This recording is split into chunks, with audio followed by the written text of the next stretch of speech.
One TV Patrol.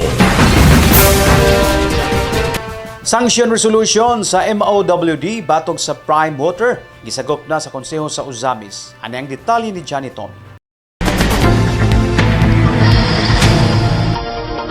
Posibleng paboran sa Konseho sa Uzamis ang resolusyon sa MOWD o Metro Uzamis Water District nga ipahiklin usa ang renewal sa application sa business permit sa Prime Water samtang anapan sa estado sa pagplansa ang Batag Kampo.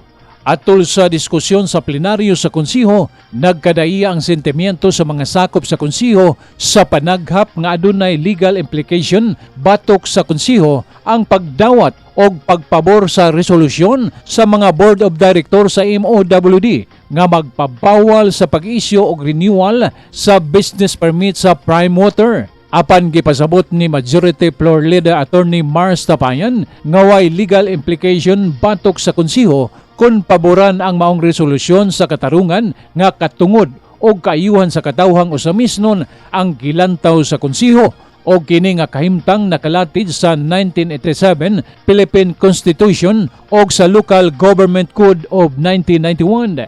Ang hinanaling pagbulag o pagputol sa joint venture contract sa MOWD ngadto sa Prime Water gumikan kay pakyas kini sa paghatag og maayong serbisyo sa konsumante sa tubig.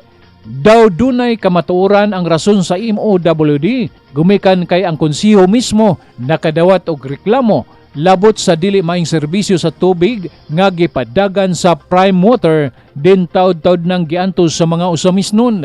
Labot sa legalidad sa isyuan sa business permit, why legal implication o legal consequences ang Konseho o ang City Hall sa rason nga ang business permit dili kini katungod apan usa kini ka pribilehiyo. Alang sa One TV Patrol, Johnny Tommy reporting. One TV Patrol.